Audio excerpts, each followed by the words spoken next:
जय जोहर साथियों, कैसे हो आप? उम्मीद है आप सभी बहुत अच्छे होंगे, मस्त होंगे, अपनी स्टडीज को बहुत बेहतरीन तरीके से एंजॉय कर रहे होंगे।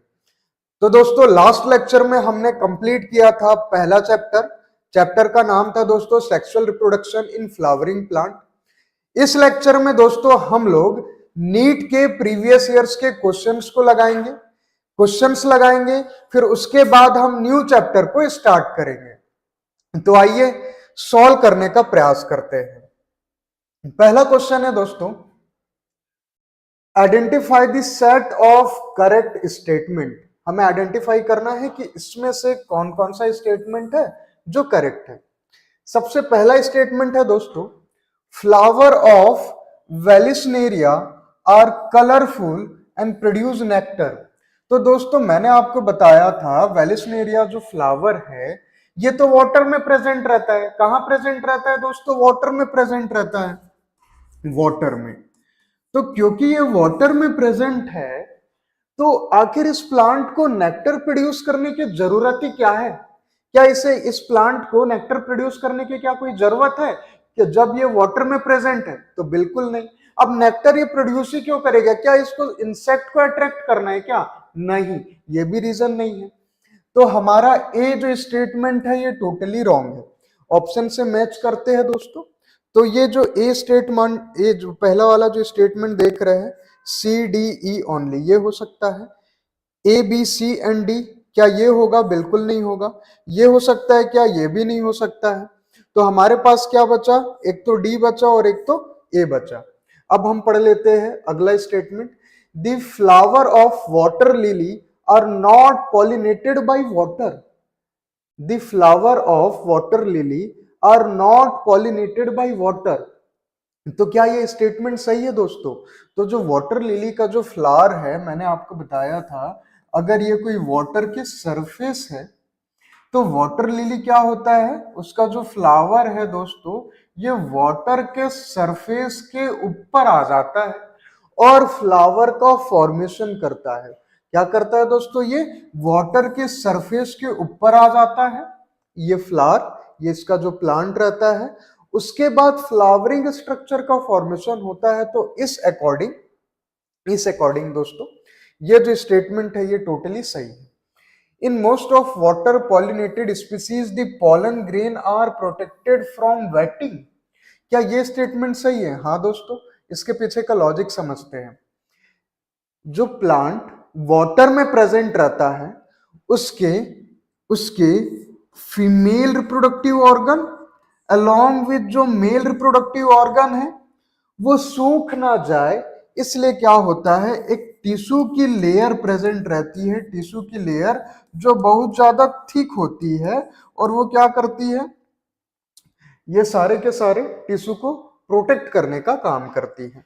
तो हमारा ये स्टेटमेंट भी सही है।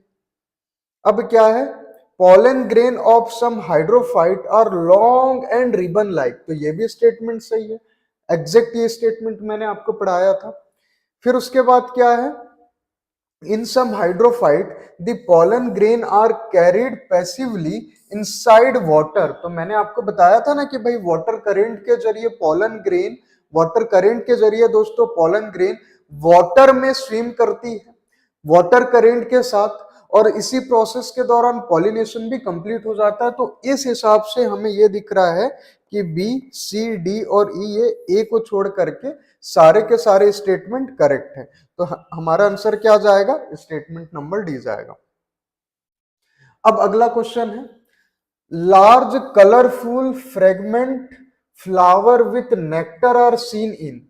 क्या बोला जा रहा है? लार्ज फ्लावर का स्ट्रक्चर कैसा है? लार्ज है, कलरफुल फ्लावर है और वो फ्रेगनेंट को भी प्रोड्यूस कर रहा है। तो इसके पीछे का रीजन क्या हो सकता है? तो दोस्तों मैंने आपको बताया था, कोई भी अगर प्लांट है उसका जो फ्लावर है वो नेक्टर को क्यों प्रोड्यूस करता है? नेक्टर को क्यों प्रोड्यूस करता है दोस्तों?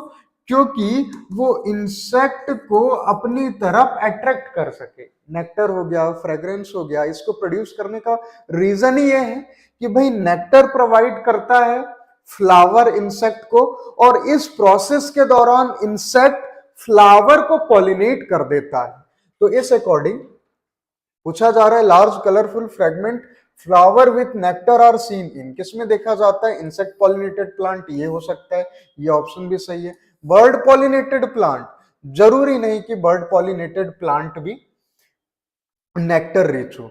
बैट पॉलिनेटेड प्लांट, ये भी जरूरी नहीं है। विंड पॉलिनेटेड, अरे नहीं जी नहीं। तो हमारा आंसर क्या जाएगा? ए जाएगा। मोस्ट सुटेबल आंसर क्या रहेगा दोस्तों? ए रहेगा। अब अगला क्वेश्चन है दोस्तों, in angiosperm haploid, diploid, triploid structure of fertilized embryo sequentially are. अब ये पूछा जा रहा है कि दोस्तों एंजियोस्पर्म जो कि फ्लावरिंग प्लांट है उसमें हैप्लॉइड, डिप्लॉइड और ट्रिप्लॉइड स्ट्रक्चर किसमें प्रेजेंट रहता है? तो ऑप्शन को हम चेक कर लेते हैं। तो दोस्तों सबसे पहला क्या बोला जा रहा है? हैप्लॉइड। तो सिनर्जिड जो सेल रहती है वो कैसी रहती है? हैप्लॉइड होती है। तो हो सकता है ये सही हो। प्राइमरी एंडोस्पर्म न्यूक्लियस, ये क्या हैप्लॉइड या डिप्लॉइड रहता है? अरे भाई ये तो ट्रिप्लॉइड होता है ना। ट्रिप्लॉइड प्राइमरी एंडोस्पर्म न्यूक्लियस का फॉर्मेशन होता है। तो ये जो स्टेटमेंट है ये रॉन्ग हो गया। उसके बाद है antipodal, synergid and primary endosperm nucleus. तो भाई ट्रिप्लॉइड स्ट्रक्चर तो प्राइमरी एंडोस्पर्म न्यूक्लियस, ये समझ में आ रहा है। डिप्लॉइड स्ट्रक्चर कैसे सिनर्जिड हो गया भाई? ये स्टेटमेंट भी गलत हो गया। अब है synergid, zygote, primary endosperm nucleus. तो हैप्लॉइड स्ट्रक्चर, सिनर्जिड, ये टोटली सही है। फिर उसके बाद है डिप्लॉइड स्ट्रक्चर। तो जो जाइगोट होता है दोस्तों ये तो टोटली डिप्लॉइड ही होता है, नो डाउट। और प्राइमरी एंडोस्पर्म न्यूक्लियस ये कैसा होता है? ये तो ट्रिप्लॉइड होता है। तो हमारा जो ऑप्शन नंबर सी है ये टोटली करेक्ट है।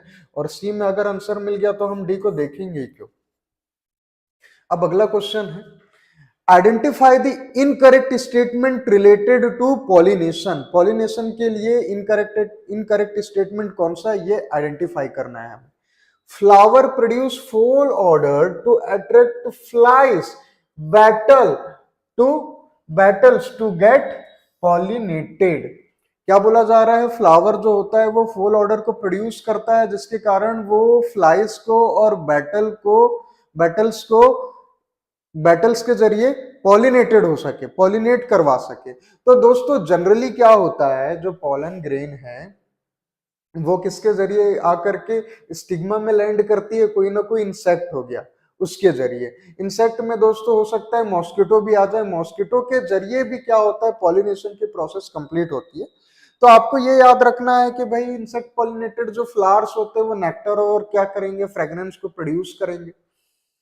तो इस अकॉर्डिंग दोस्तों, क्योंकि फॉल ऑर्डर के बारे में बात करी गई है, बैटल्स दिया गया, तो ये स्टेटमेंट टोटली 100% करेक्ट नहीं है। अब क्या बोला गया है? मॉथ, ये हो सकता है। बटरफ्लाइज, हाँ जी ये भी हो सकता है। बटरफ्लाइज को नेक्टर की जरूरत पड़ती है। उसके बाद क्या है? Are most dominant pollinating agent among insect. क्या बोला गया है? मोथ हो गया और बटरफ्लाइज जो हो गया ये बहुत ज्यादा डोमिनेटिंग पॉलिनेटिंग एजेंट है अमॉन्ग इंसेक्ट। तो जरूरी नहीं दोस्तों कि भाई ये जो मॉथ हो गया और बटरफ्लाई हो गया यही सिर्फ और सिर्फ ये क्या हो? डोमिनेंट हो पॉलिनेशन के लिए। इसके अलावा बहुत सारे ऐसे इंसेक्ट होते हैं। इसके अलावा क्या होता है? चमगादड़ हो गए, बर्ड भी हो गए, ये भी पॉलिनेशन के प्रोसेस में इन्वॉल्व होते हैं। तो ये जो स्टेटमेंट है ये भी मुझे गलत लग रहा है। अब क्या है, pollination by water is quite rare in flowering plant. Pollination by water is, अरे भाई ये तो स्टेटमेंट बिल्कुल सही है। वाटर में कोई भी अगर जो फ्लावरिंग प्लांट, जो एंजियोस्पर्म के बारे में बात करें, तो फ्लावरिंग प्लांट तो टेरेस्ट्रियल बॉडी में प्रेजेंट रहता है, तो वाटर से पॉलिनेटेड क्यों होगा? तो ये भी स्टेटमेंट सही है। Pollination by wind is more common among abiotic pollination, ये भी स्टेटमेंट सही है। तो इस अकॉर्डिंग हमें ये पता चल रहा है कि जो ऑप्शन नंबर बी है ये हमारा सही आंसर होना चाहिए। अब क्या है, a typical angiosperm embryo sac at maturity is, तो मैंने ये बताया था कि भाई जो एम्ब्रियो सेक होता है वो क्या होता है, 7 सेल्ड स्ट्रक्चर, और जिसमें कितने न्यूक्लियस रहते हैं, 8 न्यूक्लियाई रहते हैं। अब 8 न्यूक्लियाई क्यों प्रेजेंट रहता है? क्योंकि दोस्तों जो सेंट्रल सेल होता है उसमें कितने न्यूक्लियाई प्रेजेंट रहते हैं? टोटल 2 न्यूक्लियाई प्रेजेंट रहते हैं। कितने न्यूक्लियाई? 2 न्यूक्लियाई प्रेजेंट रहते हैं। तो इस अकॉर्डिंग हमें देखना है 7 सेल्ड स्ट्रक्चर और 8 न्यूक्लियाई स्ट्रक्चर कहां दिया हुआ है। 7 न्यूक्लिएटेड, अरे नहीं जी, 8 न्यूक्लिएटेड हो सकता है, 7 सेल्ड बिल्कुल हो सकता है। तो हमारा आंसर क्या जाएगा? सी जाएगा। बाकी को भी अगर चेक करना चाहे तो 8 न्यूक्लिएटेड बिल्कुल सही हो सकता है, 8 सेल बिल्कुल नहीं हो सकता है, 7 न्यूक्लिएटेड, अरे 7 न्यूक्लिएटेड कैसे हो सकता है? 8 न्यूक्लिएटेड हो सकता है, 7 सेल्ड हो सकता है। तो हमारा ऑप्शन क्या जाएगा? सी जाएगा। अब अगला क्वेश्चन है, the body of ovule is fused with the funicle at, ये पूछा जा रहा है कि जो ओव्यूल की जो बॉडी है वो फ्यूनिकल से फ्यूज होती है किस रीजन में? तो आपको मैंने बताया था स्ट्रक्चर में ही, जब मैंने स्ट्रक्चर ड्रॉ करवाया था, ये सारी चीजें एक्सप्लेन करी थी। तो दोस्तों मैंने बताया था हाइला में एक ऐसा रीजन है जिसके जरिए कंप्लीट ओव्यूल की जो बॉडी होती है वो फ्यूनिकल से अटैच होती है। अगला क्वेश्चन है, which of the following statement regarding post fertilization development in flowering plant is incorrect? इनमें से कौन सा स्टेटमेंट है जो इनकरेक्ट है फ्लावरिंग प्लांट में पोस्ट फर्टिलाइजेशन इवेंट के अकॉर्डिंग? सबसे पहला है, ovule develops into embryo sac. अरे ऐसे कैसे हो सकता है? ओव्यूल तो आगे चल करके सीड में डेवलप होता है, ओव्यूल का सीड में ट्रांसफॉर्मेशन होता है। ओवरी क्या करता है? फ्रूट का फॉर्मेशन करता है। तो हमें देख के ही पता चल रहा है पहला स्टेटमेंट इनकरेक्ट है। आंसर क्या जाएगा? ए जाएगा। अब है अगला क्वेश्चन और आखिरी क्वेश्चन हमारा, विच of the following has proved helpful in preserving pollen as fossils? Which of the following has proved helping in preserving pollen as fossils? तो दोस्तों मैंने आपको बताया था जो पॉलन ग्रेन है उसकी जो वॉल होती है बहुत ही ज्यादा क्या होती है, क्या डिग्रेडेबल होती है या नॉन डिग्रेडेबल इन नेचर होती है? तो दोस्तों मैंने बताया था नॉन डिग्रेडेबल इन नेचर होती है, बहुत ज्यादा टाइम लगता है इसको डिग्रेड होने के लिए। इसके पीछे का मैंने रीजन क्या बताया था, इसकी जो वॉल होती है बनी रहती है किससे? स्पोरोपोलिनिन से बनी रहती है। किस चीज की wall? Pollen grain, pollen cell की वॉल। तो इसका आंसर क्या जाएगा? ऑप्शन नंबर डी जाएगा। तो बाकी जितना एमसीक्यू देखना था हमने देख लिया दोस्तों। बाकी आप लोग कोशिश करिएगा और जो भी डाउट होगा आप कमेंट कर दीजिए, मैं इसके लिए अलग से सेशन ला दूंगा। अब हम हमारे न्यू चैप्टर के बारे में बात करेंगे। अगला चैप्टर हम पढ़ने वाले हैं दोस्तों ह्यूमन रिप्रोडक्शन। क्या पढ़ने वाले हैं दोस्तों? Human reproduction. ये है दोस्तों chapter number 2। Chapter number 1 finish हो गया है दोस्तों। अब आपका काम ये है कि जितनी भी चीजें मैंने बताई है उसको आप एनसीईआरटी से पढ़िए, मेरे दिए गए नोट्स से पढ़िए, और एक और चीज मैं यहाँ पे मेंशन करना चाहूंगा, जब मैं पढ़ाता हूं तो उसी समय आपको नोट भी करते चलना है, नोटबुक में सारी चीजें आपको लिखते जाना है। तो इससे क्या होगा, जब आप रिवाइज करेंगे तो नोट्स आपके पास ऑलरेडी रहेंगे, तो किसी भी तरीके की प्रॉब्लम नहीं आएगी। जो भी क्वेश्चन नीट में आएंगे नोट्स से ही आएंगे और उसके साथ साथ एनसीईआरटी से आएंगे, उसके बाहर कुछ भी नहीं आएगा। अब बात करते हैं हमारे न्यू चैप्टर की। चैप्टर का नाम है ह्यूमन रिप्रोडक्शन। तो दोस्तों इसमें हम क्या क्या टॉपिक्स के बारे में पढ़ेंगे उसको हम पहले चर्चा कर लेते हैं। ह्यूमन रिप्रोडक्शन में हम सबसे पहले पढ़ेंगे दोस्तों पुरुष प्रजनन तंत्र। क्या पढ़ेंगे दोस्तों? हम पुरुष प्रजनन तंत्र के बारे में पढ़ेंगे। उसके बाद हम पढ़ेंगे दोस्तों महिला प्रजनन प्रणाली के बारे में पढ़ेंगे। उसके बाद हम पढ़ेंगे दोस्तों युग्मक जनन मतलब कि गैमेटोजेनेसिस के बारे में। उसके बाद हम पढ़ेंगे दोस्तों आवर्त चक्र के बारे में। किसके बारे में? आवर्त चक्र के बारे में पढ़ेंगे। उसके बाद पढ़ेंगे दोस्तों निषेचन और प्रत्यारोपण। क्या पढ़ेंगे दोस्तों? निषेचन और प्रत्यारोपण के बारे में। उसके बाद हम पढ़ेंगे दोस्तों गर्भावस्था और भ्रूण विकास। इसके बाद हम क्या पढ़ेंगे? गर्भावस्था और भ्रूण विकास पढ़ेंगे दोस्तों। उसके बाद आखिरी में हम पढ़ेंगे दोस्तों प्रसव और स्तनपान मतलब कि पार्चुरेशन और लैक्टेशन।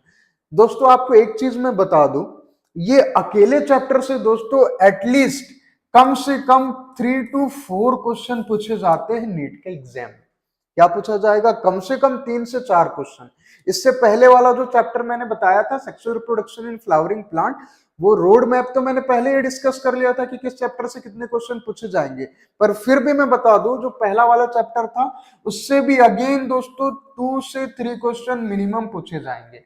इस चैप्टर से 3 से 4 क्वेश्चन बनते हैं दोस्तों, तो ये समझ लीजिए कितना वेटेज ये कैरी कर रहा है। बस आपको क्या करना है, अगर आप नोट नहीं करते होंगे जब मैं पढ़ा रहा हूं, अगर आप नोट नहीं करते होंगे तो आज से अभी से क्या करिए दोस्तों, नोटबुक में चीजों को नोट करने स्टार्ट कर दीजिए, क्योंकि नोट्स से बाहर कोई भी क्वेश्चन नहीं आएगा, सारी चीजें नोट्स के अंदर ही आएगी और एनसीईआरटी के अंदर से ही सारी चीजें पूछी जाएगी, उसके बाहर कुछ नहीं पूछा जाएगा।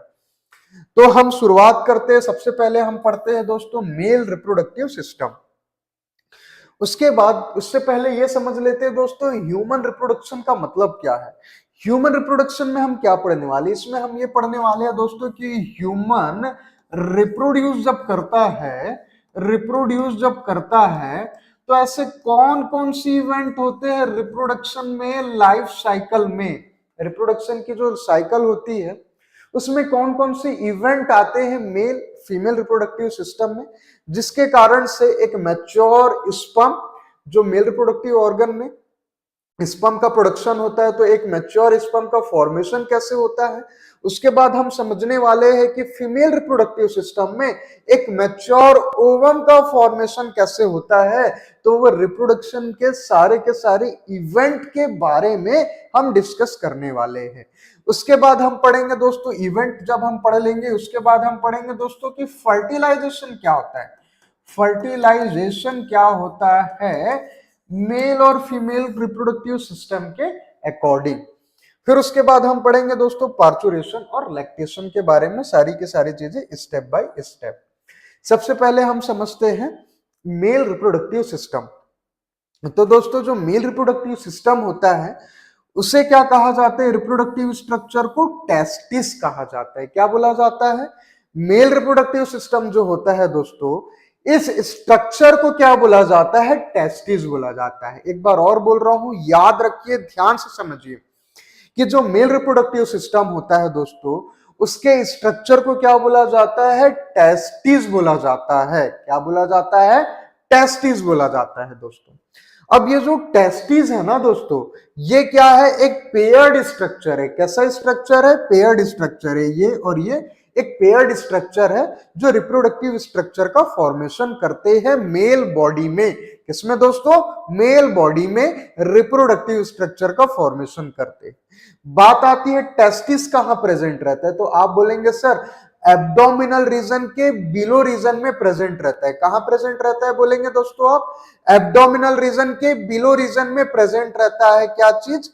टेस्टिस। एब्डोमिन के नीचे वाले रीजन में प्रेजेंट रहता है टेस्टिस। क्या एब्डोमेन में प्रेजेंट रहता है क्या? नहीं दोस्तों, पेल्विक रीजन जो होता है वहां पे प्रेजेंट रहता है टेस्टिस। एब्डोमेन के नीचे पेल्विक रीजन में प्रेजेंट रहता है। कैसा है ये? क्या है दोस्तों? एक पेयर्ड स्ट्रक्चर है। कैसा स्ट्रक्चर है दोस्तों? पेयर्ड स्ट्रक्चर है। अब अगली चीज ये याद रखनी है दोस्तों, ये जो स्ट्रक्चर है ये एक पाउच में एनवलप्ड रहता है। किसमें प्रेजेंट रहता है? एक पाउच लाइक स्ट्रक्चर में प्रेजेंट रहता है। एक टिश्यू की लेयर होती है जिसे पाउच लाइक स्ट्रक्चर बोल रहा हूं, जो टेस्टिस को कैरी करता है।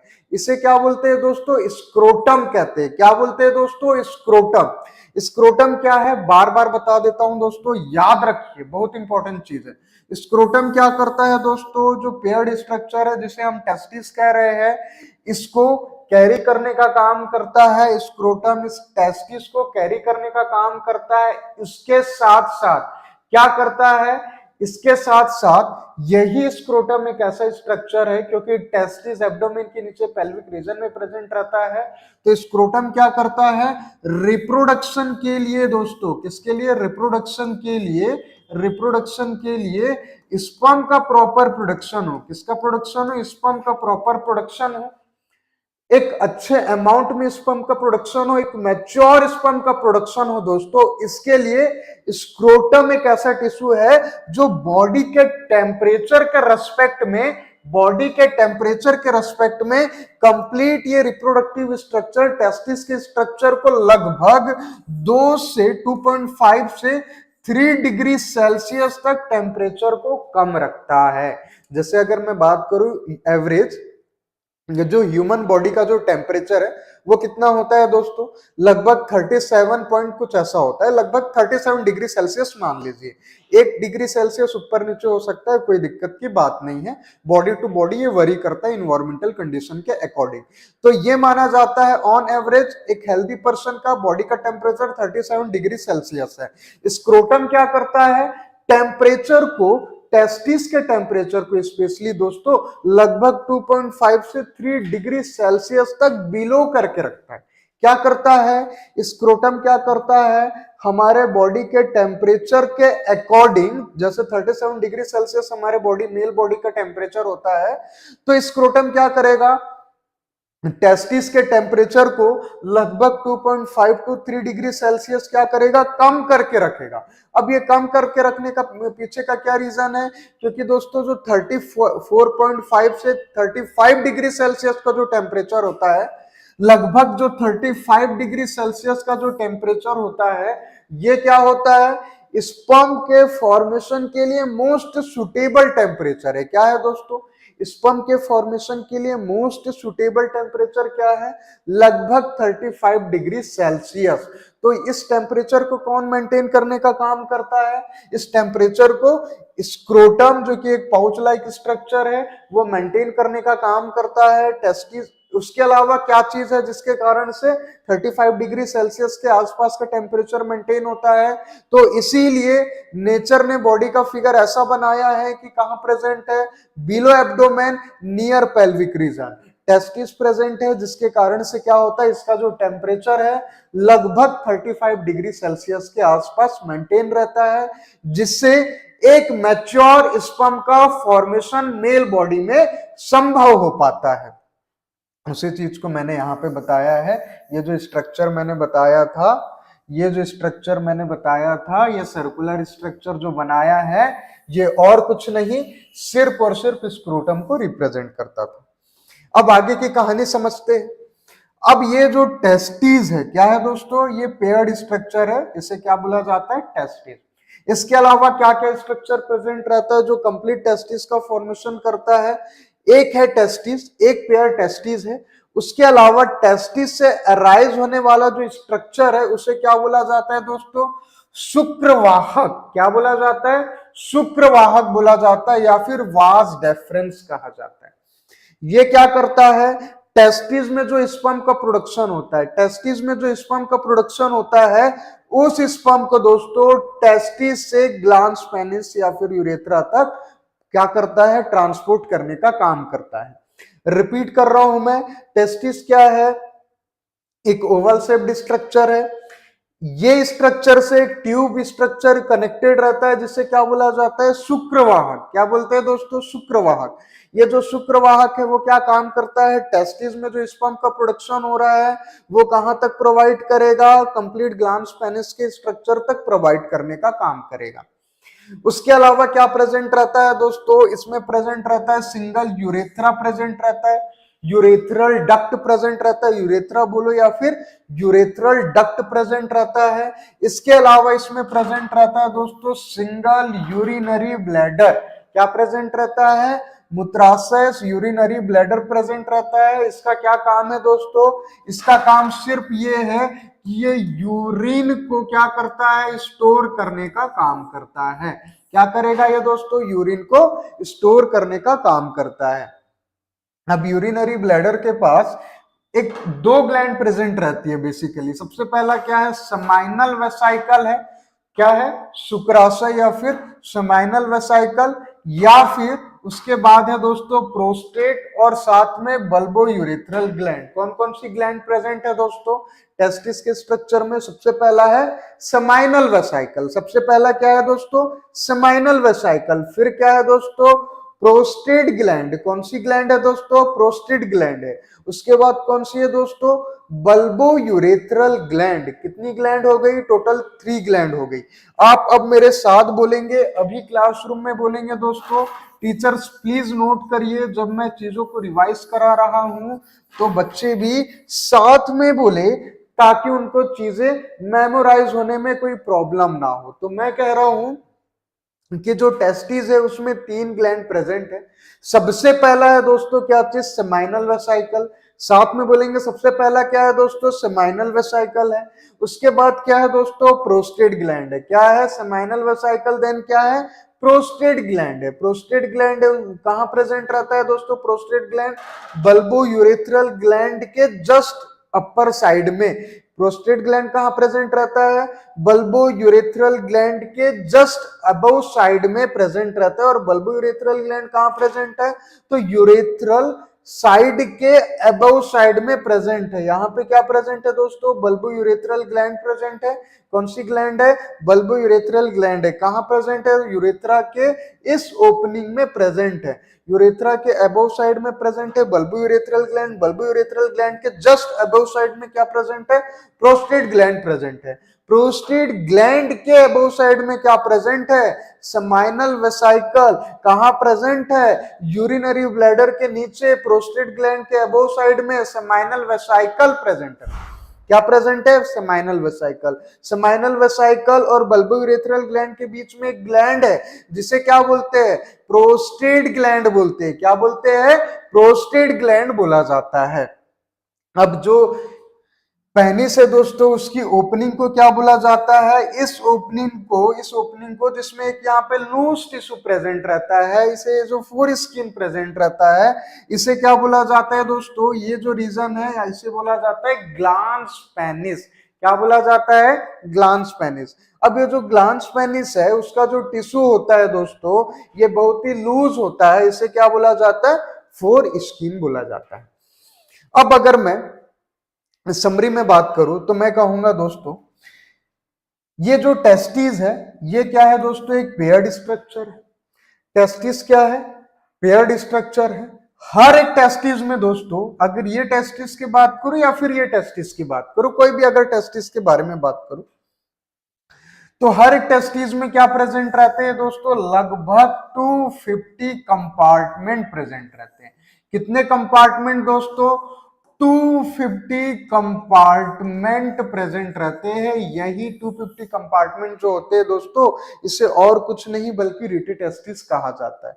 अब ये माइक्रोस्कोपिक स्ट्रक्चर है दोस्तों। इस टिश्यू लेयर को कट करके अगर आप मान के चलिए मेडिकल कॉलेज में पहुंचते हैं तब आप उसकी स्टडी करेंगे तो क्या होता है दोस्तों? 250 कंपार्टमेंट प्रेजेंट रहते हैं। उसके बाद ये जो रीजन होता है टेस्टिस के ऊपर वाला जो रीजन है इसे क्या बोला जाता है? एपिडिडाइमिस बोला जाता है। क्या बोला जाता है? एपिडिडाइमिस बोला जाता है। टेस्टिस, टेस्टिस के अंदर रेटिटेस्टिस और इसके ऊपर वाला जो रीजन है उसे क्या बोला जाता है? एपिडिडाइमिस बोला जाता है। एपिडिडाइमिस किससे कनेक्टेड रहता है? ये कंप्लीट कनेक्टेड रहता है वास डिफरेंस से। वास डिफरेंस क्या करता है? जो टेस्टिस, रेटिटेस्टिस में एक्चुअली जो स्पर्म का प्रोडक्शन होता है, स्पर्म का प्रोडक्शन होता है उसको कहां ट्रांसफर करने का काम करेगा दोस्तों? वो ट्रांसफर करने का काम करेगा यूरेथ्रा में via urinary bladder. Urinary bladder से होते हुए इसकी जो ट्यूब है ये कहाँ पे जाती है, ग्लैंड में के पास ओपन होती है, प्रोस्टेट बल्बोयूरेथ्रल ग्लैंड के पास। प्रोस्टेट बल्बोयूरेथ्रल ग्लैंड जो होती है वो यूरेथ्रा में ओपन होती है। ये जो वास डिफरेंस रहता है प्रोस्टेट बल्बोयूरेथ्रल ग्लैंड के पास ओपन होता है।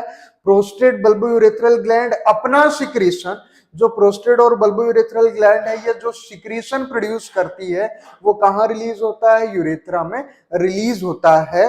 तो इसके साथ क्या होता है, जो कंप्लीट स्पर्म है अलोंग विथ सम सिक्रीशन, इसे कंप्लीट क्या बोला जाता है, सीमन बोला जाता है। मैं इसको आगे मैं आपको बताऊंगा, अभी ये समझ लीजिए कि sperm along with gland secretion complete urethral opening के जरिए, यूरेथ्रल ओपनिंग के जरिए रिलीज होता है।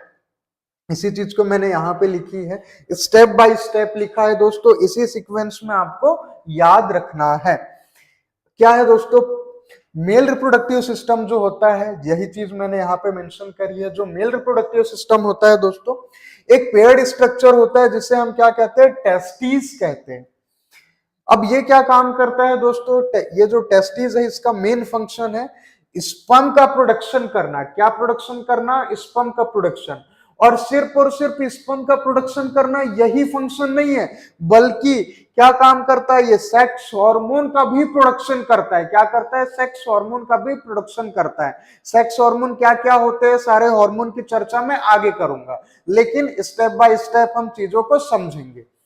तो क्या करता है, स्पर्म का भी प्रोडक्शन करता है, सेक्स हार्मोन का भी प्रोडक्शन करता है टेस्टिस। उसके बाद क्या होता है दोस्तों, sperm travel through vas deferens. किसके जरिए ट्रेवल करते हैं स्पर्म, तो वास डिफरेंस के जरिए ट्रेवल करने का काम करते हैं। This duct connects the testis to urethra.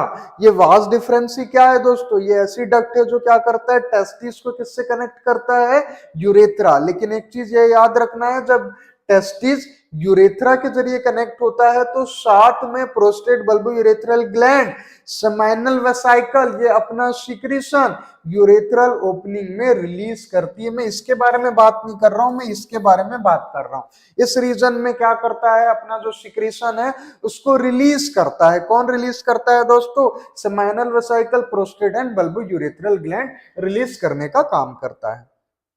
The prostate and seminal vesicle add fluids to the sperm to form semen। क्या करता है दोस्तों, प्रोस्टेट ग्लैंड और सेमाइनल वेसाइकल, प्रोस्टेट ग्लैंड दोस्तों, प्रोस्टेट ग्लैंड दोस्तों साथ में seminal vesicle, prostate gland along with seminal vesicle अपना फ्लूइड रिलीज करता है। फ्लूइड का मतलब क्या है, इसका जो सिक्रेशन है वो रिलीज करता है। तो इस ग्लैंड का secretion along with sperm, sperm along with this secretion, ये कंप्लीट क्या बना लेता है दोस्तों, ये बना लेता है सीमन का फॉर्मेशन करता है। तो सीमन क्या है दोस्तों, कुछ नहीं, एक व्हाइट कलर का फ्लूइड होता है जिसमें स्पर्म भी प्रेजेंट रहता है, साथ में फ्लूइड प्रेजेंट रहता है, सेमाइनल प्लाज्मा प्रेजेंट रहता है, सेमाइनल वेसाइकल सेमाइनल प्लाज्मा का सिक्रेशन करता है। सारी चीजें मैं आगे बताऊंगा। प्रोस्टेट ग्लैंड का भी सिक्रेशन होता है। तो क्या करता है, ये जो फ्लूइड होता है, जो सेमाइनल वेसाइकल और प्रोस्टेट ग्लैंड जो फ्लूइड का सिक्रेशन कर रहा है, ये स्पर्म को क्या करता है दोस्तों, न्यूट्रिशन प्रोवाइड करते जाता है। क्या प्रोवाइड करता है, न्यूट्रिशन प्रोवाइड करता है, क्योंकि इसमें प्रोटीन का कंटेंट बहुत ज्यादा होता है। तो सेमाइनल वेसाइकल और जो प्रोस्टेट ग्लैंड है अपना न्यूट्रिशन जो फ्लूइड रिलीज करते हैं, ये किसको प्रोवाइड करते हैं, स्पर्म को प्रोवाइड करते हैं, जिसके कारण स्पर्म को टाइम टू टाइम नरिशमेंट मिलते रहता है और स्पर्म की मोटिलिटी मेंटेन रहती है। इसी चीज को यहां पे मैंने एक्सप्लेन किया। अगर मैं समरी में बोलूं तो फटाक से मैं इसको समरी में बता देता हूं, फिर मेल के बाद हम फीमेल रिप्रोडक्टिव सिस्टम के बारे में पढ़ेंगे दोस्तों। तो आप कहेंगे सर ये जो मेल रिप्रोडक्टिव सिस्टम है ये किससे बना है, एक पेयर्ड स्ट्रक्चर से बना है। इसे हम क्या बोलते हैं दोस्तों, इसे हम कहते हैं टेस्टिस बोलते हैं। टेस्टिस कहां प्रेजेंट है दोस्तों, नियर एब्डोमिनल रीजन के बिलो साइड में प्रेजेंट है, स्क्रोटम में प्रेजेंट है। स्क्रोटम क्या है, पाउच लाइक स्ट्रक्चर है जो ये कंप्लीट स्ट्रक्चर को कैरी करने का काम करता है। पेयर्ड स्ट्रक्चर होता है, टेस्टिस कहते हैं। कितने कंपार्टमेंट होते हैं इसमें, तो 250 कंपार्टमेंट होते हैं। क्या बोलते हैं, रिटिटेस्टिस कहते हैं। उसके बाद क्या कनेक्टेड रहता है, रिटिटेस्टिस किससे कनेक्टेड रहता है, एपिडिडाइमिस से कनेक्टेड रहता है। एपिडिडाइमिस किससे कनेक्टेड रहता है दोस्तों, एपिडिडाइमिस किससे कनेक्टेड रहता है, आप कहेंगे वास डिफरेंस से कनेक्टेड रहता है। सर वास डिफरेंस किसको कनेक्ट करता है, ये ग्लैंड को अलोंग विथ क्या, यूरेथ्रल ओपनिंग। ये वाली यूरेथ्रल ओपनिंग की बात कर रहा हूं, इसके बारे में बात नहीं कर रहा हूं, यहां पे कनेक्टेड होता है। उसके बाद बोलेंगे दोस्तों, यहां पे प्रेजेंट रहता है एक यूरिनरी ब्लैडर। यूरिनरी ब्लैडर का काम क्या है दोस्तों, यूरिन को स्टोर करने का काम करता है। लाइफ लॉन्ग नहीं बोल रहा हूं भाई, एक सर्टेन टाइम ड्यूरेशन की बात कर रहा हूं। तब तक ये क्या करता है, यूरिनरी ब्लैडर यूरिन को स्टोर करने का काम करता है। उसके बाद दोस्तों, ये जो यूरेथ्रा है इसके पास प्रेजेंट रहता है सेमाइनल वेसाइकल, प्रोस्टेट ग्लैंड और साथ में बल्बो यूरेथ्रल ग्लैंड। क्या प्रेजेंट है दोस्तों, 3 ग्लैंड प्रेजेंट है, seminal vesicle, prostate gland, bulbo urethral gland. Seminal vesicle, prostate gland मिल करके सिक्रीशन करते हैं, सीमन को प्रोवाइड करते हैं सिक्रीशन, जो न्यूट्रिशन के लिए काम करता है स्पर्म के लिए। उसके बाद प्रेजेंट है यूरेथ्रा। यूरेथ्रा की जो ओपनिंग होती है उस किसके जरिए होती है, तो आप बोलेंगे सर ग्लांस पेनिस के जरिए। ग्लांस पेनिस जो होता है उसकी जो स्किन होती है इसे क्या बोला जाता है, फॉर स्किन कहते हैं। ये कैसी होती है, एक लूज टिश्यू होती है। इसी चीज को मैंने यहाँ पे बताया है। उम्मीद है आपको चीजें समझ में आ रही होगी। अगर दोस्तों कोई भी डाउट होता है तो आप तत्काल अभी के अभी मुझे मैसेज करिए, कमेंट सेक्शन में रिप्लाई करिए, ताकि मैं दोस्तों अगर कुछ भी डाउट होता है तो तुरंत ही क्या करिए, रिप्लाई करिए कमेंट में, ताकि मैं आपकी दुविधा का निवारण कर पाऊं।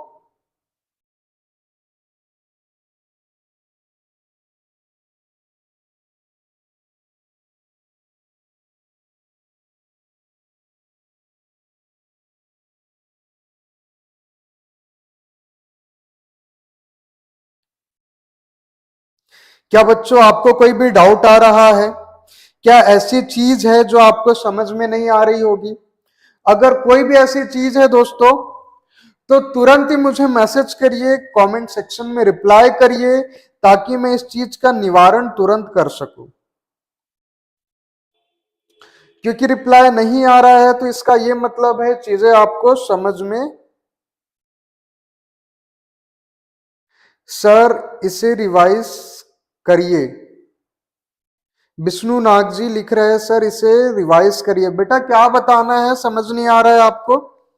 चलो ठीक, एक बार इसको मैं फिर से समरी में बता देता हूं।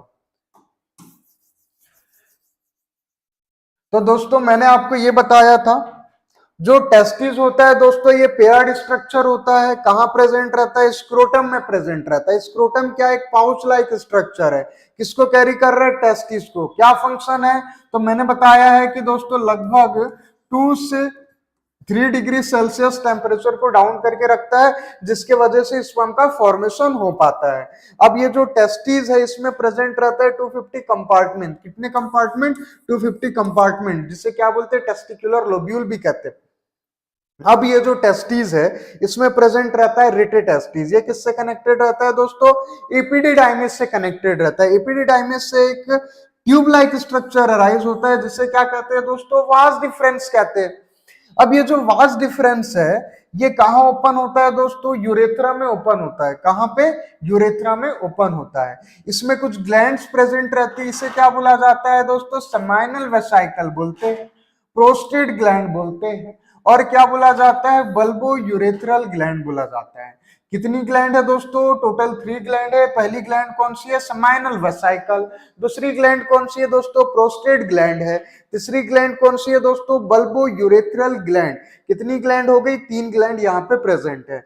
सेमाइनल वेसाइकल, प्रोस्टेट ग्लैंड, ये अपना सिक्रीशन रिलीज करती है और किसको प्रोवाइड करती है, स्पर्म को प्रोवाइड करती है। स्पर्म को जब प्रोवाइड करती है तो स्पर्म को क्या मिलता है, नरिशमेंट मिलता है।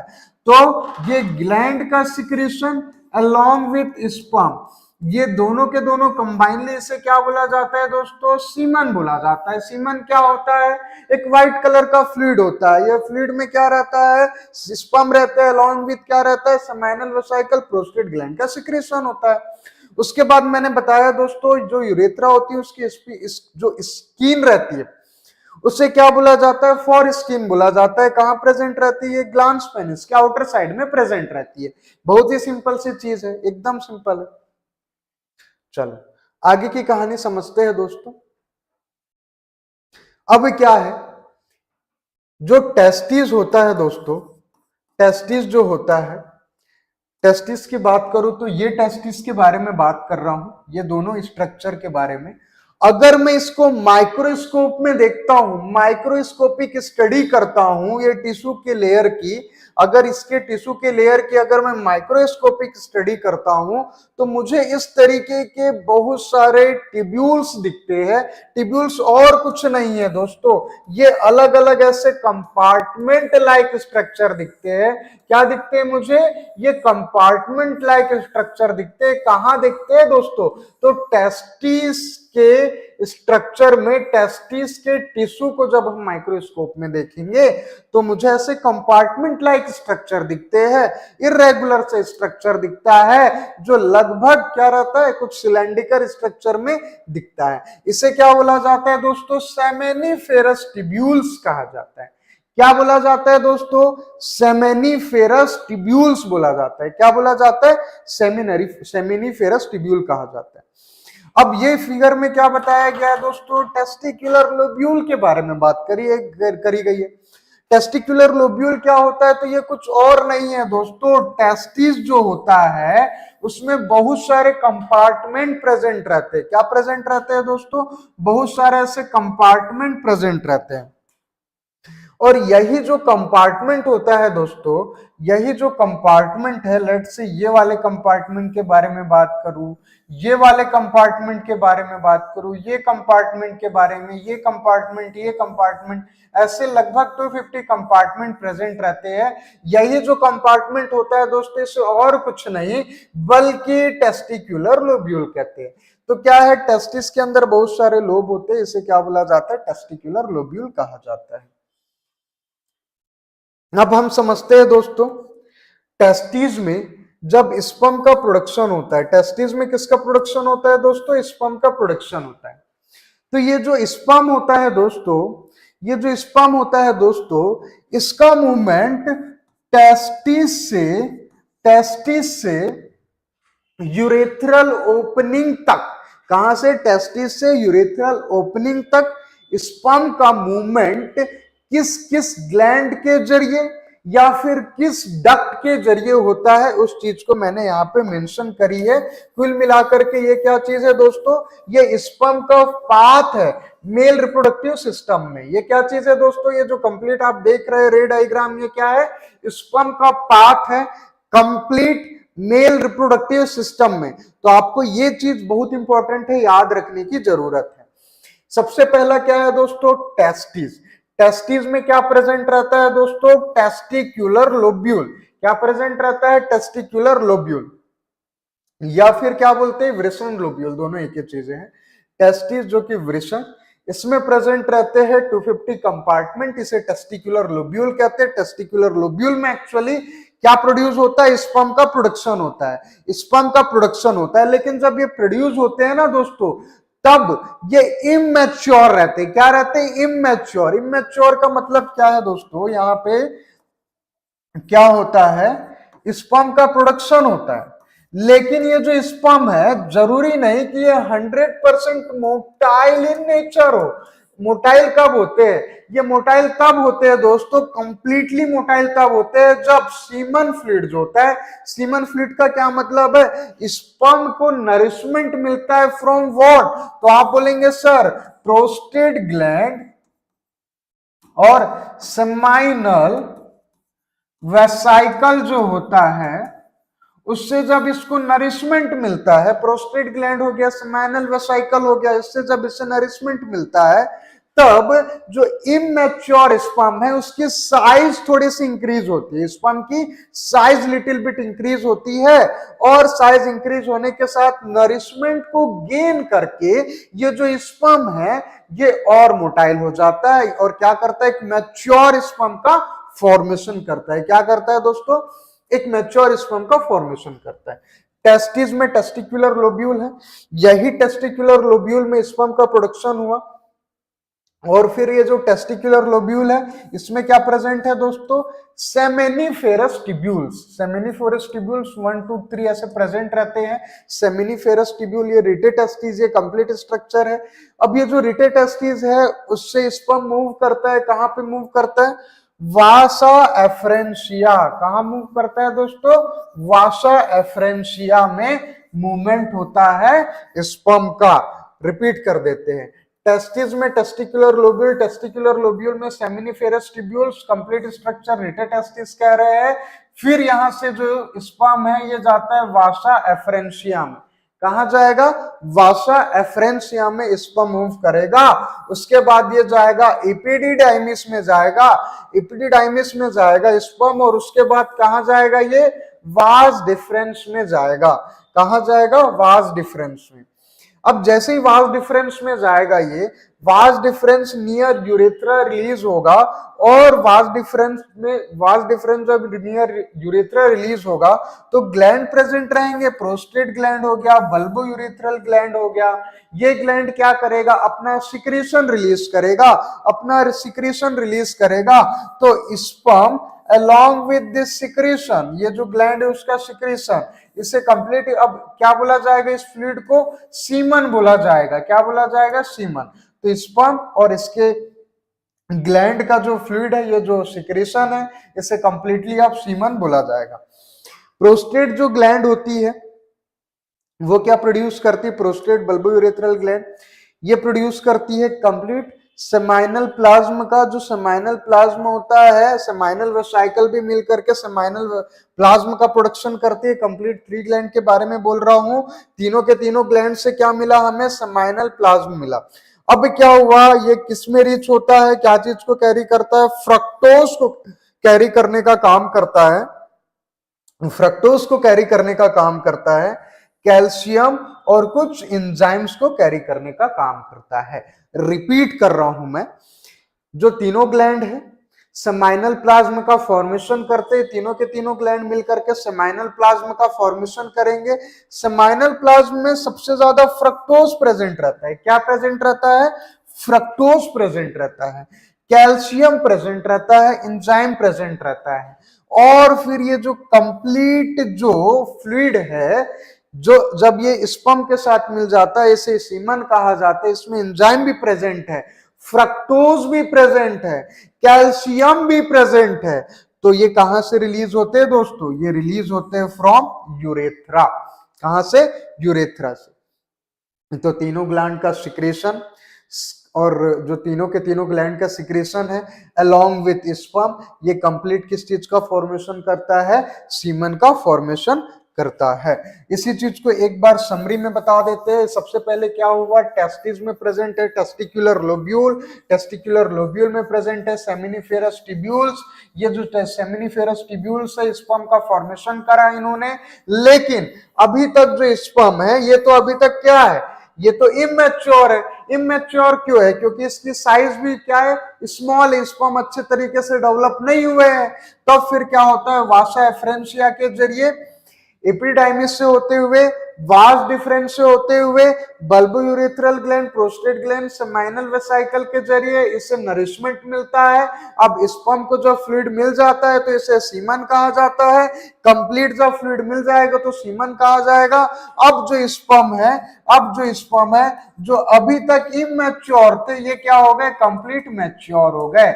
और मैच्योर होने के बाद ये यूरेथ्रल ओपनिंग के जरिए रिलीज हो जाते हैं ड्यूरिंग सेक्सुअल इंटरकोर्स या फिर कॉपुलेशन के जरिए। और एक बहुत इंपॉर्टेंट चीज दोस्तों जो आपको याद रखना है, ये जनरली एम्स के एग्जामिनेशन में आया हुआ क्वेश्चन है कि पूछा गया था दोस्तों एक बार कि जब अगर मान के चलिए कोई जो गर्ल है या फिर जो भी एक रेप विक्टिम है, कोई भी गर्ल है, अगर मान के चलिए उसका रेप होता है, तो उसके वेजाइना में दोस्तों कौन सा फ्लूइड हमें मिलता है जिससे ये प्रूफ हो सके, या फिर कौन सा एंजाइम मिलता है, या कौन सा प्रोटीन मिलता है, या कौन सा फ्लूइड मिलता है जिससे ये प्रूफ हो सके कि किसी भी फलानी जो गर्ल है उसका रेप हुआ है। तो गर्ल के वेजाइना में क्या डिटेक्ट किया जाता है मेडिकली, अगर फ्रक्टोज प्रेजेंट है, क्या प्रेजेंट है दोस्तों, फ्रक्टोज प्रेजेंट है, तो ये विटनेस प्रेजेंट, ये पता चलता है मेडिकल एग्जामिनेशन के जरिए कि हाँ 100% उस गर्ल का रेप हुआ है। तो किस चीज से डिटेक्शन किया जाता है कि भाई किसी भी गर्ल का रेप हुआ है, तो फ्रक्टोज की प्रेजेंस अगर वेजाइना में है, वेजाइना में अगर फ्रक्टोज की प्रेजेंस है, तो इससे पता चलता है कि फलानी गर्ल का रेप हुआ है। तो ये एक मेडिकल एविडेंस माना जाता है। ये एम्स की एग्जाम में पूछा हुआ क्वेश्चन है। अब हम समझते हैं फीमेल रिप्रोडक्टिव सिस्टम के बारे में। फीमेल रिप्रोडक्टिव सिस्टम, तो दोस्तों जो फीमेल रिप्रोडक्टिव सिस्टम है कहाँ लोकेटेड होता है, तो ये जनरली पेल्विक रीजन में प्रेजेंट रहता है। कहाँ, पेल्विक रीजन हो गया, एब्डोमिनल रीजन के जस्ट जो नीचे वाला जो रीजन हो गया, पेल्विक रीजन हो गया, वहां पे प्रेजेंट रहता है। एब्डोमेन से अटैच्ड नीचे वाला जो रीजन होता है पेल्विक रीजन, वहां पे अटैच्ड रहता है। अब ये क्या है, एक पेयर्ड स्ट्रक्चर है। इसे क्या बोला जाता है दोस्तों, ओवेरी कहा जाता है। क्या बोला जाता है, ओवेरी कहा जाता है। इसी चीज को मैंने यहां पे लिखा है, female reproductive system consist of ovaries. अब ये जो ओवेरी है ये क्या काम करता है, एग या फिर ओवा का प्रोडक्शन करता है। हर एक मेंस्ट्रुअल साइकिल में, हर एक मेंस्ट्रुअल साइकिल में जो हर मंथली बेसिस में होते हैं, उस मेंस्ट्रुअल साइकिल में ओवा का प्रोडक्शन करता है along with some hormone called oestrogen as well as progesterone. Oestrogen as well as progesterone hormone का प्रोडक्शन करता है। ओवेरी में क्या क्या चीज का प्रोडक्शन होता है, ओवम का। ओवम का प्रोडक्शन होता है, कुछ हार्मोन का प्रोडक्शन होता है, और हार्मोन का क्या नाम है, एस्ट्रोजन और प्रोगेस्टेरोन। कहां प्रेजेंट है दोस्तों, पेल्विक रीजन में प्रेजेंट है ओवेरी। कहां पे, इधर साइड ऑफ यूट्रस, यूट्रस के दोनों साइड में ये स्ट्रक्चर प्रेजेंट है, एब्डोमेन रीजन से अटैच्ड है।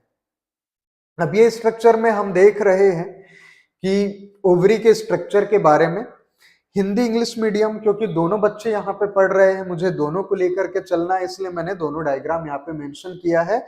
और अगर आप कोई भी एक चीज को याद रखते हैं, चाहे ये टर्मिनोलॉजी या फिर ये टर्मिनोलॉजी, दोनों एक ही चीज है दोस्तों, कोई भी डिफरेंस नहीं। और हिंदी मीडियम वाले ऐसे मत समझिए कि भाई यहाँ पे इंग्लिश में टर्मिनोलॉजी है तो आपको समझ में नहीं आने वाली है। अरे दोस्तों एग्जैक्ट मीनिंग भी वही होता है, सारी चीजें आपको 100% समझ में आएगी। आपको क्या करना है, बस फोकस को बनाए रखना है। अब ये जो ओवेरी है ये पेयर्ड स्ट्रक्चर होता है, जो कैरी करता है दोस्तों, ओवम को कैरी करता है। क्या चीज को ओवम कैरी करने का काम करता है, ओवम को कैरी करने का काम करता है। अब ये जो ओवेरी है, जिस फिंगर लाइक प्रोजेक्शन से अटैच्ड होती है, इसे क्या बोला जाता है, इनफेंडिबुलम कहते हैं। क्या बोला जाता है दोस्तों, इनफेंडिबुलम। तो इनफेंडिबुलम एक ऐसा स्ट्रक्चर है जो ओवेरी को होल्ड करने का काम करता है। कैसा स्ट्रक्चर है ये, एक फिंगर लाइक प्रोजेक्शन है दोस्तों, बल्क स्ट्रक्चर है, फिंगर लाइक प्रोजेक्शन है जो ओवेरी को होल्ड करने का काम करता है। इसे क्या बोला जाता है, इनफेंडिबुलम। इनफेंडिबुलम की जो एंडिंग होती है, इनफेंडिबुलम की जो एंडिंग होती है, इसे क्या बोलते हैं, फिम्ब्रिये कहते हैं। क्या बोलते हैं दोस्तों, फिम्ब्रिये। तो फिम्ब्रिये क्या है, एक फिंगर लाइक प्रोजेक्शन है जो इनफेंडिबुलम की एंडिंग है, इनफेंडिबुलम की एंडिंग जो डायरेक्टली ओवेरी को अटैच करके रखती है, होल्ड करने का काम करती है। इसे ही क्या बोला जाता है, फिम्ब्रिये कहते हैं। इनफेंडिबुलम का जो लास्ट स्ट्रक्चर है, एकदम जो कॉर्नर वाला स्ट्रक्चर है, फिम्ब्रिये है, जो डायरेक्टली ओवेरी से अटैच्ड रहता है। अब जो इनफेंडिबुलम है और ये जो कंप्लीट आप जो स्ट्रक्चर देख पा रहे हैं, जो यूट्रस से या फिर यूटेराइन फंडस से अटैच्ड है, ये यूटेराइन फंडस एक सेंट्रल स्ट्रक्चर है। और साइड वाला स्ट्रक्चर को क्या बोला जाता है, फेलोपियन ट्यूब कहते हैं। क्या बोलते हैं, फेलोपियन ट्यूब कहते हैं। तो ओवेरी में जो राइट और लेफ्ट साइड स्ट्रक्चर देख रहे हैं, यूट्रस के इधर साइड में देख रहे हैं, इसे क्या बोला जाता है दोस्तों? फेलोपियन ट्यूब कहते हैं। अब ये जो फेलोपियन ट्यूब है ना दोस्तों, इसके टोटल 3 रीजन है। कितने रीजन है दोस्तों? इसके टोटल 3 रीजन है। पहला कौन सा रीजन है दोस्तों? इनफेंडिबुलम है। इनफेंडिबुलम की एंडिंग फिम्बरी है, जो ओवरी या ओवम को ऐसे होल्ड करने का काम करती है, फिंगर लाइक प्रोजेक्शन होता है। इनफेंडिबुलम की जो ओपनिंग है वो कहां से राइज होती है दोस्तों? एम्पुला। तो इनफेंडिबुलम कहां से अटैच्ड है? एम्पुला रीजन से अटैच्ड है। अब एम्पुला क्या है तो दोस्तों ये इन्वर्टेड एल शेप्ड स्ट्रक्चर है, जो किससे कनेक्टेड है? स्टमस से कनेक्टेड है। स्टमस क्या है? एक horizontal irregular tube like structure है। क्या है? ट्यूब लाइक स्ट्रक्चर है, जिसे हम स्टमस कहते हैं। रिपीट कर देते हैं। यूट्रस के दोनों साइड में दोस्तों, यूट्रस के दोनों साइड में, इधर साइड में फेलोपियन ट्यूब प्रेजेंट है, और वो फेलोपियन ट्यूब की जो एंडिंग है उसे इनफेंडिबुलम कह रहे हैं, जिसमें क्या प्रेजेंट है? फिम्ब्रिय प्रेजेंट है। फिम्ब्रिय क्या कर रहा है? तो ओवरी को होल्ड करने का काम कर रहा है। अब ये जो इनफेंडिबुलम है, फिम्ब्रिय है, उसके अपर वाला जो स्ट्रक्चर है, उसका जो अपर वाला जो स्ट्रक्चर है, उसे क्या बोला जाता है? एम्पुला कहा जाता है। क्या बोला जाता है दोस्तों? एम्पुला कहा जाता है। अब ये जो एम्पुला है दोस्तों, ये कनेक्टेड रहता है वाया स्टमस। क्या चीज से? स्टमस से कनेक्टेड रहता है। ये तीनों स्ट्रक्चर, ये जो कंप्लीट, ये जो 3 स्ट्रक्चर है, इसे कंबाइनली क्या बोला जाता है? फेलोपियन ट्यूब कहा जाता है। अब पूछा जाए कि बताइए सर कि ये फेलोपियन ट्यूब का आखिर फंक्शन क्या है, तो ये ओवम को प्रोवाइड करता है। किसको प्रोवाइड करता है? यूट्रस को ओवम प्रोवाइड करता है। तो ये क्या कर रहा है? एक कनेक्टिविटी प्रोवाइड कर रहा है, जिसके जरिए जब मेंस्ट्रुअल साइकिल के समय जब ओवम रिलीज होगा, ओवम रिलीज होगा, तो ये फेलोपियन ट्यूब वाया इनफेंडिबुलम एम्पुला स्टमस से होते हुए यूट्रस तक ट्रांसपोर्ट हो जाता है। तो फेलोपियन ट्यूब क्या है? कनेक्टिविटी है between ovum and uterine tissue के बीच में। अब जो सेंटर वाला जो रीजन है, इसे क्या बोला जाता है? Uterine tissue. ये कंप्लीट कहा जाता है। किससे बना है दोस्तों? तो ये एक टिश्यू से बना है, जो अपर वाला जो स्ट्रक्चर होता है, जो थिक होता है और शॉक को एब्जॉर्ब करने का काम करता है, इसे क्या बोला जाता है? यूटेराइन फंडस कहा जाता है। क्या बोला जाता है दोस्तों? यूटेराइन फंडस कहा जाता है। अब बात आती है ये कौन सा रीजन है, तो यही रीजन है दोस्तों यूट्रस वाला। ये यूट्रस वाला रीजन है। अब ये जो यूटेराइन टिश्यू है, इसकी 3 लेयर रहती है। कितनी लेयर रहती है? एक नहीं, दो नहीं, बल्कि टोटल 3 लेयर है। जो इनर मोस्ट लेयर है, जो इनर मोस्ट लेयर है, इसे क्या बोला जाता है? एंडोमेट्रियम कहते हैं। क्या कहते हैं? एंडोमेट्रियम। इनर साइड से अगर आउटर साइड के बारे में बात कर रहा हूं मैं, किससे कहां तक? इनर साइड से मैं आउटर साइड की बात के बारे में बात कर रहा हूं, तो इनर मोस्ट टिश्यू कौन सा है? एंडोमेट्रियम है। क्या है दोस्तों? एंडोमेट्रियम। एंडोमेट्रियम के जो बाद में ये जो सेंटर वाला जो टिश्यू है, इसे क्या बोला जा रहा है? मायोमेट्रियम कहा जा रहा है। क्या बोला जा रहा है?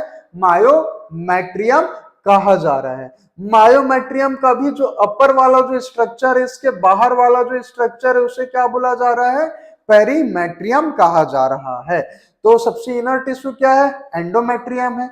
उसके बाद क्या है? मायोमेट्रियम है। उसके बाद क्या है? पेरीमेट्रियम है। तो जब मेंस्ट्रुअल साइकिल के बारे में बात करें, तो जब मेंस्ट्रुअल फ्लो होता है, तो उस समय एंडोमेट्रियम की जो वॉल है, इन ईच साइकिल जो एंडोमेट्रियम की जो वॉल है दोस्तों, ये क्या हो जाती है? डीजनरेट हो जाती है। और इसके साथ ओवम अलोंग विथ एंडोमेट्रियम की जो टिश्यू है, वो डीजनरेट होने से जो ब्लड रिलीज होता है, ब्लड कार्पसल्स रिलीज होती है, वो वेजाइना के जरिए रिलीज हो जाती है। अब अगर मैं बात करूं लोअर स्ट्रक्चर के बारे में, तो नीचे वाला जो स्ट्रक्चर है, जहां से यूटेराइन जो टिश्यू या फिर यूट्रस है, जिसकी कंप्लीट ये ओपनिंग होती है, उसे क्या बोला जाता है दोस्तों? सर्विक्स कहा जाता है। क्या है सर्विक्स दोस्तों? तो यूटेराइन टिश्यू की ओपनिंग है, जिसे सर्विक्स कहा जाता है। सर्विक्स वेजाइना के जरिए कनेक्टेड रहता है किस टिश्यू से? Cervical canal. तो एक सर्वाइकल कैनाल है, ये क्या है? ट्यूब लाइक स्ट्रक्चर है। सर्वाइकल कैनाल क्या करता है? वजाइना को सर्विक्स से कनेक्ट करने का काम करता है। एक ट्यूब लाइक स्ट्रक्चर है, जिसे क्या बोला जाता है, सर्वाइकल कैनाल बोला जाता है। ट्यूब लाइक स्ट्रक्चर को क्या बोला जाता है, सर्वाइकल कैनाल बोला जाता है। ये सर्वाइकल कैनाल क्या करता है दोस्तों, वेजाइना को कनेक्ट करता है सर्विक्स से। सर्वाइकल कैनाल क्या करेगा, वेजाइना को कनेक्ट करने का काम करेगा। किससे कनेक्ट करने का काम करेगा दोस्तों, तो सर्विक्स से कनेक्ट करने का काम करेगा। और जब मेंस्ट्रुअल साइकिल होता है, अगर मेंस्ट्रुअल फ्लो रिलीज होता है, तो ये जो ब्लड के जो कार्पसल्स रहती है उसमें ओवम रिलीज होता है। वो जो ओवा जो डीजनरेट हो गया, साथ में एंडोमेट्रियम की जो वॉल है वो डीजनरेट होगी, दोनों के दोनों मेंस्ट्रुअल फ्लूइड के फॉर्म में रिलीज होता है। तो इस चीज को अगर मैं समरी में बताऊं, एक बार मैं समरी में बता देता हूं चीजों को।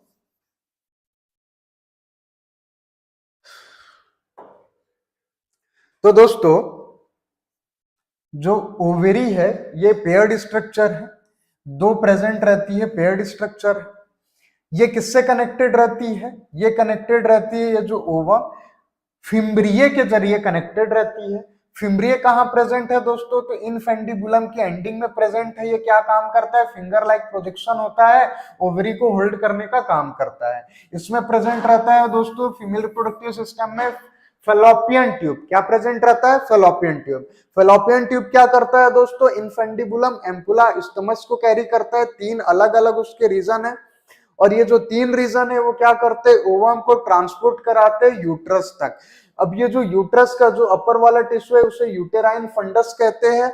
यूटेराइन फंडस की इनर साइड में यूटेराइन कैविटी रहती है, जहां पे यूट्रस के ये जो यूटेराइन कैविटी है, यहाँ पे एक फर्टिलाइज्ड ओवम, कौन सा दोस्तों, एक फर्टिलाइज्ड ओवम, अगर फर्टिलाइजेशन हो जाता है, जो कि मैं आगे बताऊंगा, यहीं पे अगर मान के चलिए फर्टिलाइजेशन की प्रोसेस कंप्लीट हो रही है, इस रीजन में क्या होता है, फर्टिलाइज्ड जो ओवम है, कौन सा ओवम दोस्तों, फर्टिलाइज्ड जो ओवम है, ये क्या होता है दोस्तों, ये यहाँ पे स्टोर होता है। स्टोर का मतलब कि इम्प्लांट होता है, कुछ समय के लिए इम्प्लांट होता है। इम्प्लांट का मतलब क्या होता है दोस्तों, जो यूटेराइन टिश्यू है, ये फर्टिलाइज्ड जो एग है उसको नरिशमेंट प्रोवाइड करने का काम करता है। उसके बाद प्रेजेंट है दोस्तों यूटेराइन टिश्यू की तीन लेयर। सबसे इनर मोस्ट लेयर क्या है, एंडोमेट्रियम है, बीच वाली लेयर मायोमेट्रियम है, आउटर लेयर है पेरीमेट्रियम। अब मेंस्ट्रुअल साइकिल के समय क्या होता है, एंडोमेट्रियम की वॉल क्या होती है, धीरे धीरे डिजनरेट होती है, और मेंस्ट्रुअल के जो मेंस्ट्रुअल फ्लूइड है उसके फॉर्म में रिलीज होती है। अब फिर बात आती है, यूट्रस जो है दोस्तों वो कनेक्टेड रहता है वाया अ सर्टेन कैनाल, एक कैनाल के जरिए कनेक्ट रहता है, और ये जो कैनाल है इसे क्या बोला जाता है, सर्वाइकल कैनाल। सर्वाइकल कैनाल कहाँ ओपन होती है, सर्विक्स में ओपन होती है। वेजाइना क्या है दोस्तों, जो आउटर मोस्ट रीजन है, क्या है दोस्तों, आउटर मोस्ट रीजन है फीमेल रिप्रोडक्टिव सिस्टम का, जो सर्वाइकल कैनाल के बाहर प्रेजेंट रहता है, एकदम बाहर वाला जो रीजन होता है उसे क्या बोला जाता है, वेजाइना बोला जाता है। इसी चीज को मैंने यहाँ पे लिखा हुआ है कि ovaries to small almond shaped organ located on either side of uterus। Uterus की इधर साइड में, दोनों साइड में क्या प्रेजेंट है, पेयर्ड स्ट्रक्चर है, जिसे हम ओवेरीज कहते हैं। क्या कहते हैं, ovaries. Fallopian tube, tube extending from ovaries to uterus. Fallopian tube क्या है, एक ऐसी ट्यूब है जो कहां से कहां तक एक्सटेंड हो रही है, ओवेरी से यूट्रस तक एक्सटेंड होती है। Uterus a pear shaped muscular organ where fertilized egg implant. अब यूट्रस क्या चीज है दोस्तों, इसी चीज को मैंने बताया है, एक मस्कुलर स्ट्रक्चर है जहां पे फर्टिलाइज्ड ओवम का क्या होता है, इम्प्लांट होता है, एक सर्टेन टाइम ड्यूरेशन के लिए इम्प्लांट होता है। उसके बाद लिखा है सर्विक्स क्या है, lower narrow part of uterus. क्या है, सर्विक्स क्या है दोस्तों, एक lower narrow part of uterus, narrow part of uterus, narrow part of uterus that open into vagina. कहां ओपनिंग है दोस्तों इसकी, वेजाइना में ओपनिंग है। वेजाइना क्या है, एक मस्कुलर कैनाल है जो कनेक्ट करता है दोस्तों सर्विक्स को एक्सटर्नल जेनाइटेलिया से कनेक्ट करता है। कुल मिलाकर के वेजाइना का क्या काम है दोस्तों, जब सेक्सुअल इंटरकोर्स होता है या फिर कॉपुलेशन की जब प्रोसेस होती है, तो मेल गैमेट को फीमेल गैमेट से कनेक्ट करने का काम करता है, मतलब कि एक्सटर्नल जेनाइटेलिया को कनेक्ट करने का काम करता है ड्यूरिंग कॉपुलेशन और सेक्सुअल इंटरकोर्स। तो आज हमने सीखा दोस्तों मेल रिप्रोडक्टिव सिस्टम के बारे में, फीमेल रिप्रोडक्टिव सिस्टम के बारे में। क्योंकि दोस्तों समय समाप्त होता है, तो आज के लिए इतना ही। बहुत जल्द आपसे मुलाकात होगी। और आपको क्या करना है दोस्तों, जो मैं चीजें पढ़ा रहा हूं, जैसे मैंने आज पढ़ाया है, तो आज के आज ही इस चीज को रिवाइज करना है, समझ लेना है, ताकि आगे चल करके आपको डाउट ना रहे, कुछ भी चीजें आप भूले ना। और मान के चलिए कुछ डाउट आ भी जाता है, तो क्या करना है, जैसे मेरी क्लास स्टार्ट हो रही है, आप पहले ही कमेंट कर दीजिए। आप कमेंट कर दीजिए कि सर हमें ये समझ नहीं आया पिछले लेक्चर में, तो मैं क्या करूंगा, उस चीज को पहले एक्सप्लेन कर दूंगा, फिर मैं चीजों को आगे की चीजों को पढ़ाना स्टार्ट करूंगा। तो पहले क्या करना है, आपको सारी चीजों को पढ़ लेना है। नहीं समझ में आता है तो क्या करना है दोस्तों, ये चीजों को नोट कर लो, नोटबुक में नोट करके रखो। मेरी जिस दिन भी क्लास रहेगी, अगली जो क्लास रहेगी, उसमें आपको कमेंट कर देना है कि सर ये चीज को मुझे पहले समझा दीजिए, ये समझ में नहीं आया, पहले मैं उनकी चीजों को समझा दूंगा, फिर मैं आगे की चीजों को पढ़ाना स्टार्ट करूंगा, जिससे कि आपको कोई भी डाउट नहीं रहेगा। तो आज के लिए इतना ही। जय जोहार, धन्यवाद दोस्तों।